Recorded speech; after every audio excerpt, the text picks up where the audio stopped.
एक खूबसूरत अभी युवावस्था में खड़ी विधवा अचानक पूरे शरीर में अजीब सी खुजली महसूस करने लगी। उसने सोचा कि ठंडे पानी से नहाने से शायद राहत मिल जाए। करीब 3 घंटे की लंबी शावर के बाद उसे पूरा शरीर हल्का फुल्का लगा, जैसे सारी बेचैनी उतर गई हो। नहाकर उसने आराम से तौलिया ओढ़ा और कमरे में जाकर दोबारा सोने की तैयारी। लेकिन जैसे ही उसने बाथरूम का दरवाजा खोला वो हिल भी नहीं रहा था। उसी समय अचानक पूरे घर की बिजली चली गई और चारों तरफ घुप अंधेरा छा गया। घबराकर वो मेन स्विच देखने गई कि कहीं ब्रेकर तो नहीं गिरा। तभी उसे लगा कि पीछे वाले मुख्य दरवाजे को किसी ने बहुत धीरे से धक्का दिया है। उसके मन में तुरंत ख्याल आया कि शायद पड़ोसा रवि, जो अक्सर बिना बताए घर में घुस आता था और बेहिसाब दखल देता था, कहीं फिर से कोई हरकत तो नहीं कर रहा। वो धीरे धीरे अपने कमरे की ओर लौटी, ध्यान से चारों ओर देखा, लेकिन कुछ भी असामान्य नहीं दिखा। फिर डर के मारे वो अलमारी के पास गई, क्या पता कोई वहीं छिपा हो। उसने झटके से अलमारी खोली पर अंदर सिर्फ उसके कपड़े थे। वो थोड़ा संभली ही थी कि तभी बिस्तर के नीचे से हल्की सी आवाज आई। उसने हिम्मत जुटाई, झुककर देखने ही वाली थी कि अगले ही पल जो उसने देखा उससे उसकी आंखें फटी की फटी रह गई। एक औरत बेसमेंट में कपड़े धोने आई थी। जैसे ही वो कपड़े वॉशिंग मशीन में डाल रही थी, उसके पीछे वाला दरवाजा अचानक अपने आप खुल गया। अगली ही सेकंड उसे लगा जैसे कोई उसके पीछे खड़ा हो, लेकिन वहाँ कोई दिखाई नहीं दे रहा था। उसी समय वॉशिंग मशीन जोर जोर से हिलने लगी, मानो किसी ने उसे अंदर से धक्का दिया हो। औरत घबरा गई और मशीन को थामकर उसे रोकने की कोशिश करने लगी। मशीन की तेज कंपन से वो हैरान और डरी हुई थी। ऐसा उसे पहले कभी नहीं महसूस किया था। असल में ये सब एक आदमी की चाल थी, जो चुपके से बेसमेंट में था और मशीन को बाहर से हिला रहा था, ताकि औरत को लगे कि कोई अनदेखी ताकत है। औरत को थोड़ा अंदेशा भी हुआ कि कुछ अजीब है, लेकिन उसे कोई दिखाई नहीं देने के कारण उसने ज्यादा ध्यान नहीं दिया। लेकिन तभी वॉशिंग मशीन से अचानक धुआं निकलने लगा। औरत डर कर पीछे हट गई। ये समझ नहीं पा रही थी कि आखिर मशीन को क्या हो गया है और बेसमेंट में क्या चल रहा है। महिला बाथरूम जाने के लिए दरवाजा खोलने ही वाली थी कि अचानक उसके सामने कोई बंदूक लेकर खड़ा हो गया। ये दृश्य देखकर वो डर के मारे पूरी तरह जड़ हो गई। घबराहट में उसका सांस लेना भी मुश्किल हो गया। मजबूरी में वो धीरे धीरे पीछे हटने लगी, जबकि सामने खड़ा आदमी उसे लगातार धमका रहा था। बंदूक का नजदीक आना उसे और डरा रहा था और वो समझ नहीं पा रही थी कि अब उसके साथ क्या होने वाला है। महिला ने कांपती आवाज में उससे रहम की भीख मांगी, बस इतना कि उसे जाने दिया जाए ताकि वो अपनी जान बचा सके। लेकिन आगे क्या हुआ ये कोई भी समझ नहीं पा रहा था। सिमरन ने धीरे धीरे अपने बटन खोले, नाइट वेयर बदला और जानबूझकर दरवाजा थोड़ा खुला छोड़ दिया। फिर वो रूम में वापस आकर आराम से लेग मसाज करने लगी। सीन सेट था। बाहर से राहुल गुजरने वाला था और सिमरन को पूरा यकीन था कि वो उसी अदाओं पर फिदा हो जाएगा। हुआ भी वही, बस एक कैलकुलेशन मिस्टेक हो गई। सिमरन ने राहुल के सेल्फ कंट्रोल को कम समझ लिया। राहुल ने अंदर झांका तो सही, लेकिन अंदर आने के बजाय सीधा निकल गया। खैर सिमरन बिल्कुल भी पैनिक नहीं हुई, क्योंकि उसके पास अभी और भी तरीके बाकी थे। फ्लैशबैक में चले तो कुछ दिन पहले सिमरन, जो असल में एक नन थी, यूनिवर्सिटी में पढ़ाने आई थी। 40 साल की सिंपल लाइफ के बाद पहली बार उसका दिल पिघला और वजह था राहुल। एज गैप को देखते हुए उसने डायरेक्ट इजहार नहीं किया, बल्कि स्लो गेम खेला। वो धीरे धीरे सरप्राइज क्रिएट करती रही और राहुल को स्टेप बाय स्टेप अपने लव ट्रैप में फंसा दी गई। आखिरकार सिमरन का चार्म और राहुल का यंग ब्लड केमिस्ट्री मैच हो ही गई। स्टोरी के एंड में दोनों ने उम्र की परवाह किए बिना एक साथ खुशी खुशी रहने का फैसला किया। ध्यान से देखिए, सामने खड़ी इस महिला के पैरों से बिना किसी झिझक हाई हील्स उतार दी जाती हैं। वजह साफ है, वो दुश्मनों की पूछताछ का सामना कर रही है। उसका नाम रिया शर्मा है, एक प्रोफेशनल डांसर। चेहरा और फिगर दोनों ही इतने आकर्षक कि क्लाइंट्स के बीच खासा पसंद की जाती थी। लेकिन उस दिन किस्मत ने साथ नहीं दिया। कुछ लोग भरोसे का नाटक करते हुए उसके करीब आए, जबकि असल मकसद उसे पकड़ना था। कुछ ही देर में उसे पूछताछ कक्ष में ले जाया गया और टाइगर बेंच पर बांध दिया गया। पैरों के नीचे एक एक ईंटें रखी जाने लगी और हर ईंट के साथ दर्द असहनीय होता गया। सवाल यही है, आखिर ऐसा क्या हुआ कि एक डांसर को इस हद तक गिरा दिया गया और दुश्मनों की नफरत इतनी बेरहम क्यों थी? ये कहानी एक नई टीचर की पहली क्लास से शुरू हुई है। जैसे ही उन्होंने क्लासरूम का दरवाजा खोला, ऊपर से पूरी बाल्टी चूने की उनके सिर पर गिर गई। लेकिन शुक्र है उन्होंने पहले से ही एहतियात बढ़ी हुई थी, इसलिए बचे। हाँ, दरवाजे के सबसे पास बैठा स्टूडेंट जरूर इस सरप्राइज वेलकम का शिकार बन गया। टीचर ने अभी बालों से चूना झाड़ना ही शुरू किया था कि अचानक क्लास में सोपों की सलामी जैसी आवाज गूंज उठी। दरअसल बच्चों ने पटाखों का जुगाड़ कर रखा था। टीचर का गुस्सा सातवें आसमान पर पहुंचे। लेकिन पिछली बार जब उन्होंने गुस्से में टेबल तोड़ दी थी, प्रिंसिपल ने आधे साल की सैलरी काट ली थी। तो इस बार उन्होंने मुस्कुराकर सब्र किया और बच्चों से कहा बहुत मजाक हो गया, पढ़ाई करें। पर बच्चों का प्लान अभी खत्म नहीं हुआ था। उन्होंने कहा सर पंखा चालू कर दीजिए, बहुत गर्मी है। जैसे ही टीचर स्विच ऑन करने गए, उन्हें गड़बड़ लगी। उन्होंने अपनी बैग से इंसुलेटेड ग्लव्स निकाले और पहन लिए और सही निकला। स्विच के नीचे हाई वोल्टेज मैट लगाया गया था। टीचर मुस्कुराए, सोचा था मुझे फंसाओगे। वो गर्व से बैठ गए, लेकिन फिर पूरी क्लास हंसी से फट पड़ी। कुर्सी पर पहले से गोंद लगा हुआ था, पर टीचर भी पुराने खिलाड़ी थे। उन्होंने बिना झिझक पैंट उतार दी और नीचे से दूसरी पैंट पहन रखी थी। बच्चों के मुंह खुले के खुले रह गए। सचमुच सर तो लेजेंड निकले। अब उन्होंने ब्लैक बोर्ड देखा तो पूरा कार्टूनों से भरा हुआ था। उन्होंने ड्रॉर खोला रबड़ निकालने के लिए और उसमें से निकली एक मोटी सी सुइया। डर के मारे उन्होंने चूहा पास बैठे लड़के की तरफ फेंक दिया। बच्चों को लगा ये वही नकली चूहा है जो उन्होंने पहले रखा था, तो सब फिर हंसने लगे। टीचर को डरपोक बोलकर चिढ़ाने लगे। तभी टीचर ने टेबल से नकली चूहा उठाया और कहा अगर ये नकली है तो ये क्या है। लड़की ने ध्यान से देखा, चीख मार दी। अब पूरा क्लासरूम अफरा-तफरी में बदल गया। चूहे को कोई इधर फेंक रहा था, कोई उधर। शोर सुनकर प्रिंसिपल कमरे में पहुंचे, लेकिन वो पूछे इससे पहले चूहा उनके पैरों पर चढ़ गया। घबराकर प्रिंसिपल उछल पड़े और सीधे टीचर के ऊपर गिर गए। क्लास फिर हंसी से गूंज उठी और टीचर बस हके हुए चेहरे से बोले लगता है आज पहला दिन ही आखिरी दिन बन जाएगा।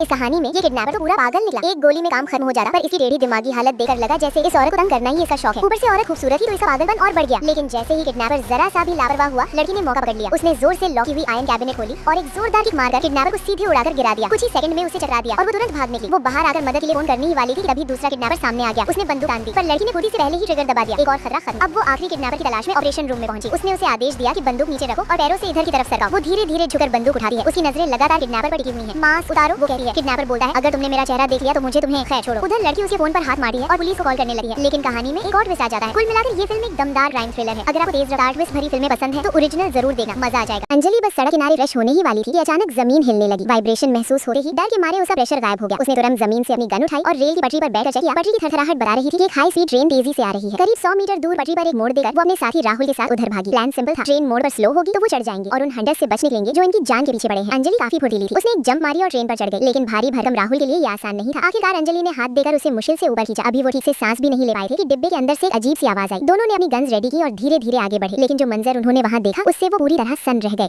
एक तनाव भरे माहौल में थलपति और उसकी फैमिली कुछ गुंडों के कब्जे में थे। कमरे की हवा तक भारी थी, लेकिन तभी उसकी छोटी बेटी ने चाल चली। वो धीरे से अपनी मां का चश्मा उठाती है और बड़ी सावधानी से उसका ग्लास बीच से तोड़ देती है। फिर पूरे दिन चबाया हुआ च्युइंगम को छोटे हिस्से पर चिपका देती है। गुंडों को कुछ पता न चले, इसलिए वो बड़ी चालाकी से वो टुकड़ा थलपति के पास सरकाती है। थलपति भी बिना देर किए उसे अपने जूते की एड़ी से उठाता है और कुछ ही पलों में उसे हाथ में ले लेता है। गुंडों का ध्यान भटकाने के लिए बेटी जोर से झगड़ा करने लगती है ताकि थलपति को थोड़ा समय मिल सके। जैसे ही गुंडे को शक होता है और वो आगे बढ़ता है, थलपति बिजली की तरह हरकत करता है। एक झटके में रस्सियां काट देता है और पूरे कंट्रोल में आ जाता है। दूसरा गुंडा पास आता है, लेकिन थलपति ने पहले ही उसी चाल भांप ली थी। वो पलटकर उसे हाथ से हथियार छीनता है और एक ही बार में उसे काबू में कर लेता है। कुछ सेकंड में पूरा माहौल बदल जाता है। जहां डर था, अब सिर्फ थलपति की बहादुरी गूंज रही थी। एक आदमी पर चल रहा था एक बेहद खतरनाक एक्सपेरिमेंट। कुछ ही सेकंड में उसकी त्वचा गायब होने लगी। 2 सेकंड के अंदर उसकी लाल मांसपेशियां पूरी तरह उजागर हो गई। दर्द से वो चिल्ला उठा, लेकिन प्रक्रिया रुकी नहीं। कुछ ही पल में उसका पूरा शरीर सफेद हड्डियों के ढांचे में बदल गया और फिर धीरे धीरे वो ढांचा भी हवा में गायब हो गया। ऊपर की बिल्डिंग की छत पर क्रांतिकारी सेना का स्नाइपर अपनी राइफल सेट कर चुका था। उसका निशाना था उस कार में बैठा अंडरवर्ल्ड डॉन का खास आदमी। भागो, जल्दी हटो वहाँ से। चारों तरफ अफरा तफरी मची थी, लेकिन सामने की सिक्योरिटी बेहद आई थी। क्रांतिकारी स्नाइपर पूरे सब्र के साथ मौके का इंतजार कर रहा था। उसकी बंदूक का निशाना पहले से तय था, बस ट्रिगर दबाने का सही बल चाहिए। उधर कार के अंदर वो खास आदमी आंखें बंद किए आराम से बैठा था। बाहर की हलचल से उसे कोई फर्क नहीं पड़ रहा था। उसे जरा भी अंदाजा नहीं था कि उसकी जिंदगी अब बस कुछ ही सेकंड की मेहमान। कार के बाहर तैनात सिक्योरिटी गार्ड पूरी चौकसी में, लेकिन उन्हें पता नहीं था कि ऊपर छत पर एक स्नाइपर गन उनकी हर हरकत पर नजर रख रही है। गोली चेंबर में तैयार, बस आदेश का इंतजार। उसी वक्त किसी का हाथ धीरे से कार का दरवाजा खुला। स्नाइपर अपनी राइफल के हर मूवमेंट देखा। दरवाजा खुलते ही गार्ड्स ने डॉन के आदमी को बाहर खींचा और छुपाकर चारों तरफ से घेरा बना लिया। वो उसे तेजी से होटल की तरफ लेकर भागने लगे। स्नाइपर ने तुरंत निशाना बदला और ट्रिगर दबाया। धान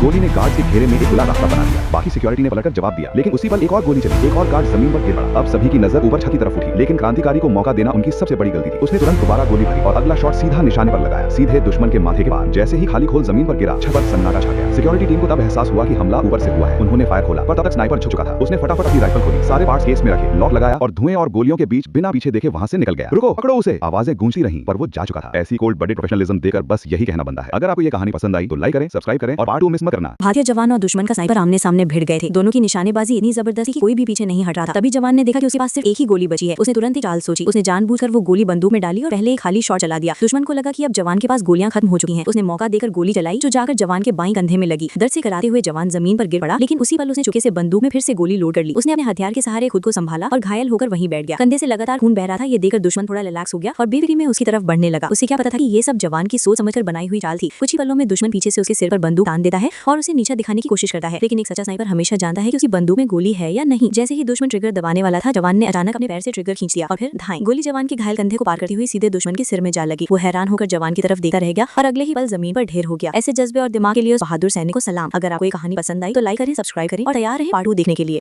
एक सुबह रिया की नींद खुली तो उसने पाया कि वो आसमान में उड़ रही है। उसे याद आया आज ऑफिस का बड़ा दिन है, अगर लेट हो गई तो बॉस फिर से सैलरी काट लेगा। सोचे हुए उसने बिना सोचे समझे नीचे छलांग लगा दी, लेकिन हवा के तेज दबाव से उसका शरीर इधर उधर मुड़ने लगा। उसे लगा अब तो बस खत्म, लेकिन तभी वो एक और बिस्तर पर आ गिरी। रिया ने आंखें खोली तो दंग रह गई। सामने हवा में तैरते हुए कई बेड्स थे, जैसे सीढ़ियों की तरह एक के ऊपर एक। वो हंस पड़ी, चलो अब इससे नीचे उतर ही जाती हूँ। पर जल्दबाजी में वो गलत दिशा में लुढ़क गई और स्नेल स्पीड में नीचे गिरने लगी। लग रहा था अब कुछ नहीं बचा, लेकिन इस बार वो सीधे स्प्रिंग वाले सॉफ्ट बेड पर गिरी और उछलकर फिर ऊपर चली गई। हवा में तैरते हुए उसने देखा कहीं मेड इन इंडिया लिखा एक बादल, एक हवा में तैरती पर्शियन बिल्ली और एक छोटा सा 8 साल का बच्चा जो बादलों से बॉल खेल रहा था। पर रिया को जल्दी थी, उसने किसी पर ध्यान नहीं दिया और नीचे की तरफ छलांग लगाती चली गई। थोड़ा नीचे आने पर बादलों के नीचे कोई बेड नहीं बचा था। उसने सोचा अब तो गेम ओवर, लेकिन जैसे ही उसने आखिरी बार हिम्मत जुटाई और एक हल्की सी छलांग मारी, वो हवा में तैरती रही और कुछ देर बाद आंखें खोली तो खुद को अपने असली बिस्तर पर पाया। वो मुस्कुराई और बोली शायद अब से अलार्म घड़ी भी बादलों में लगानी पड़ेगी। लड़के को अब एक विशाल सफेद भालू से मुकाबला करना था। फेयरनेस और इज्जत के लिए भालू ने अपना हेलमेट उतार दिया और कहा पहला वार तुम करो। लड़का धीरे धीरे अपनी कमर से एक छोटी सी चाकू जैसी ब्लेड निकालता है, लेकिन वो कोई साधारण चाकू नहीं थी। उसे देखकर सदियों पुराना वो भालू भी हैरान रह गया। वो थी द्विमुखी देव तलवार, एक ऐसा हथियार जिसे देखकर देवता भी ईर्ष्या करें। उसकी एक धार किसी भी स्वर्गीय कवच या पत्थर को काट सकती थी और दूसरी हवा में लहराते ही एक दूसरी दुनिया का दरवाजा खोल देती थी। लेकिन उसे बंद करना उतना ही आसान था। बस उसके खुले किनारों को हल्के से पकड़ो और जिप की तरह जोड़ दो। मगर शरारती विल को क्या पता था उसकी एक छोटी सी गलती एक ऐसे द्वार को खोल देगी जो मृत आत्माओं की दुनिया तक जाता है। और आगे क्या हुआ ये आप जानेंगे पार्ट 2 में। तो जल्दी से लाइक करो, सब्सक्राइब करो और बेल आइकन दबाओ ताकि अगला भाग मिस ना हो जाए। एक शाम एक लड़की ऑफिस से घर लौट रही थी। मॉल के पास उसे महसूस हुआ कि कोई अजनबी उसे ध्यान से देख रहा है, लेकिन उसे ज्यादा ध्यान नहीं दिया और लिफ्ट की तरफ बढ़ गई। कुछ ही देर में उसे थोड़ा चक्कर सा आने लगा, हाथ पांव कमजोर लगने लगे और नजरों के आगे सब धुंधला दिखने लगा। उसने तुरंत समझा कि कुछ गड़बड़ है, शायद किसी ने उसे नुकसान पहुंचाने की कोशिश की है। वो मुश्किल से दीवार का सहारा लेकर खड़ी रही और मदद के लिए इशारा करने लगी। पास में मौजूद एक सुरक्षा गार्ड ने उसकी हालत देखकर तुरंत इमरजेंसी अलार्म दबाया। सुरक्षा टीम मौके पर पहुंच गई और संदिग्ध व्यक्ति को जल्दी ही पकड़ लिया। लड़की को अस्पताल ले जाया गया, जहां डॉक्टरों ने बताया कि उसे हल्की सी नशीली गैस का असर हुआ था। सौभाग्य से उसे समय पर मदद मिल गई और वो पूरी तरह सुरक्षित रही। इस घटना ने सभी को याद दिलाया कि सावधानी और सरलता ही शहर में सुरक्षा की सबसे बड़ी ढाल है। वो लगभग 1.80 का लंबा लड़का था, अपने पिता जैसा ही दिखने में। कुछ ही दिन पहले उसके पिता की अचानक मौत हो गई थी, लेकिन सबसे बड़ा झटका ये था कि वो किसी को बता ही नहीं पा रहा था, न मोहल्ले वालों को न रिश्तेदारों को। वो नहीं चाहता था कि लोग उसकी नाकामी पर उंगली उठाएं, क्योंकि पिता की मौत के पीछे कहीं न कहीं उसकी लापरवाही भी थी। इसलिए उसने तय किया वो सब कुछ सामान्य दिखाएगा। हर सुबह वो अपने पुराने ऑफिस जाने का नाटक करता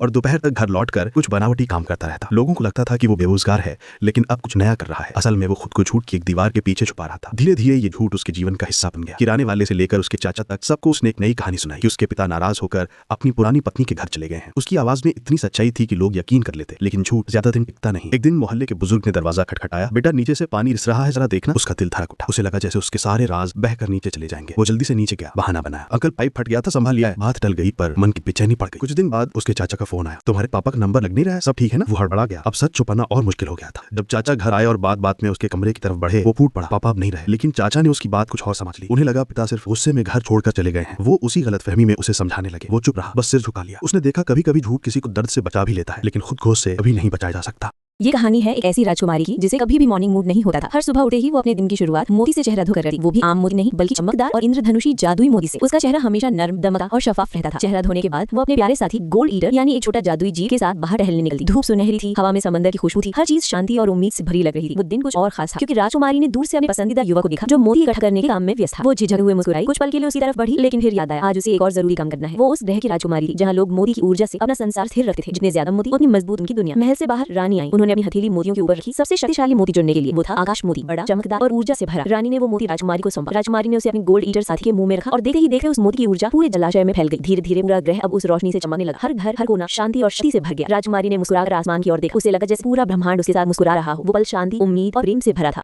ये औरत जो सिर्फ 10 मिनट पहले ही प्रेग्नेंट हुई थी, अब अचानक डिलीवरी के कगार पर थी। पर जो बात किसी के लिए भी यकीन करना नामुमकिन थी वो ये कि उसके बच्चे का बाप एक ऑक्टोपस था। जिंदगी बचाने के लिए उसे उसी ऑक्टोपस के सामने बच्चा जन्म देना पड़ा। कुछ ही मिनट पहले रवि नाम का एक लड़का अपनी गर्लफ्रेंड के सामने शो ऑफ करने के लिए एक जिंदा ऑक्टोपस निकल गया था। उसे क्या पता था कि यही हरकत उसकी जिंदगी को नर्क बना देगी। जैसे ही उसने सिर पकड़कर दर्द से झूमने की कोशिश की, ऑक्टोपस ने मौका पाते ही सीधे उसके पेट में घुसकर कब्जा जमा लिया। सब लोग हैरान रह गए। रवि का चेहरा डरावना हो उठा। वो गले को पकड़कर जमीन पर तड़पने लगा। दोस्तों ने दौड़कर उसे उठाया, पर तभी उसके मुंह से ऑक्टोपस की टेंटिकल्स बाहर आने लगी। दृश्य इतना डरावना था कि कोई देख भी न सका। लेकिन असली खौफ अभी बाकी था। वो ऑक्टोपस अचानक सैकड़ों गुना बड़ा हो गया और रवि के गले को कसकर लपेट लिया। तभी उसकी गर्लफ्रेंड सिया उसे बचाने के लिए आगे बढ़ी, मगर ऑक्टोपस की नीयत बदल चुकी थी। वो सीधे सिया पर झपटा। बेबस सिया जमीन पर गिर गई और खुद को बचा नहीं सकी। थोड़ी ही देर में उसकी आंखें सुन्न पड़ गई। उसके शरीर के जीन तेजी से म्यूटेट होने लगे और वो ऑक्टोपस के साथ जैविक रूप से जुड़ने लगी। उसके अंदर कुछ बढ़ने लगा। प्लेसेंटा तेजी से विकसित हो रहा था। जब सिया दोबारा होश में आई, उसे चक्कर आ रहे थे, दिमाग सुन्न था, सारा शरीर थका और भारी लग रहा था। तभी उसे सब समझ में आ गया कि उसके अंदर अब इंसान नहीं कुछ और पल रहा था। एक आत्मविश्वासी और आकर्षक महिला दांत के इलाज के लिए अस्पताल आती है। उसे एक अनुभवी लेकिन कुछ अजीब से लगने वाले डॉक्टर के पास भेजा जाता है। इलाज शुरू होने से पहले वो हल्की बेहोशी की दवा देती है ताकि दर्द महसूस ना हो। डॉक्टर ने अपने असिस्टेंट को बाहर किसी और काम के लिए भेज दिया और खुद इलाज पर ध्यान केंद्रित करने लगा। महिला धीरे धीरे आधी नींद की हालत में चली गई, जबकि डॉक्टर उसका सामान्य मेडिकल चेकअप कर रहा था। इलाज पूरा होने के बाद वो बिना किसी परेशानी के घर चली गई। कुछ देर बाद जब नर्स कमरे की सफाई कर रही थी तो उसे वहाँ एक महिला की चीज मिली जो गलती से छूट गई थी। नर्स को ये बात थोड़ी अजीब लगी और उसने बिना पूछे के हॉस्पिटल में बातें फैलानी शुरू कर दी। धीरे धीरे ये अफवाह डॉक्टर की प्रतिष्ठा पर असर डालने लगी। उसका ध्यान काम से भटकने लगा और एक दिन इलाज के दौरान उससे एक गलती हो गई जिससे मरीज को हल्की चोट लगी। जब ये बात बाहर फैली तो अस्पताल प्रबंधन ने जांच शुरू की। डॉक्टर को अपनी पेशेवर जिंदगी और निजी रिश्तों में बड़ा नुकसान हुआ। अंत में उसने समझा कि अफवाहें और लापरवाही दोनों ही इंसान की जिंदगी और सम्मान को तबाह कर सकती हैं।